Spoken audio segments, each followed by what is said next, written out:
ജോലിക്കിടെ ഷോക്കേറ്റ് മരിച്ച കരാർ തൊഴിലാളിയുടെ കുടുംബത്തിന് കിടപ്പാടമൊരുക്കി KSEB ജീവനക്കാരും കരാർ തൊഴിലാളികളും. കൊല്ലം പുനലൂർ ഇലക്ട്രിക്കൽ സെക്ഷനിലെ ജോലിക്കാരനായിരുന്ന നരിക്കൽ സ്വദേശി സെൽവകുമാറിന്റെ ഭാര്യയ്ക്കും മക്കൾക്കുമാണ് അടച്ചുറപ്പുള്ള മനോഹരമായ വീട് നിർമ്മിച്ചത്. കഴിഞ്ഞ വർഷം ജൂലൈ 22-നാണ് ജോലിക്കിടെ സെൽവകുമാർ ഷോക്കേറ്റ് മരിച്ചത്. സെൽവകുമാറിന്റെ മരണത്തോടെ ജീവിതം ഇരുളടഞ്ഞ ഭാര്യയെയും മക്കളെയും KSEB പുനലൂർ ഡിവിഷനിലെ ഉദ്യോഗസ്ഥരും കരാർ തൊഴിലാളികൾ ഉൾപ്പെടെയുള്ള ജീവനക്കാരും ഒന്നടങ്കം ചേർത്തുപിടിച്ചു. ഭാര്യ രമയ്ക്ക് പുനലൂർ സെക്ഷൻ ഓഫീസിൽ താൽക്കാലിക ജോലി, പിന്നാലെ മനോഹരമായ വീടും, അതും സെൽവകുമാറിന്റെ വേർപാടിന് ഒരാണ്ട് തികയും മുമ്പേ. പുനലൂർ സെക്ഷനിലെ ഒരു വൈദ്യുതാപകടത്തെ തുടർന്ന് ശ്രീ സെൽവകുമാർ അന്തരിക്കുകയും അദ്ദേഹത്തിൻ്റെ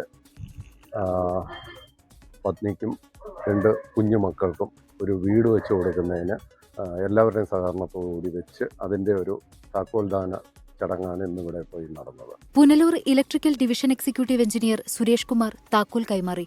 ചേർത്തുപിടിച്ചവരോട് നന്ദി പറഞ്ഞ സെൽവകുമാറിന്റെ കുടുംബവും. എനിക്കും കുഞ്ഞുങ്ങൾക്കും കയറി താമസിക്കാൻ KSEB ഒരു വീട് വെച്ച് തന്നു. അത് വളരെ നന്ദിയുണ്ട്. പിന്നെ ചേട്ടന് പകരം ആവില്ല. 650 സ്ക്വയർ ഫീറ്റിൽ 10 ലക്ഷം രൂപ ചിലവഴിച്ചാണ് വീട് നിർമ്മിച്ചത്. വീടിനൊപ്പം വീട്ടുപകരണങ്ങളും സമ്മാനിച്ചു.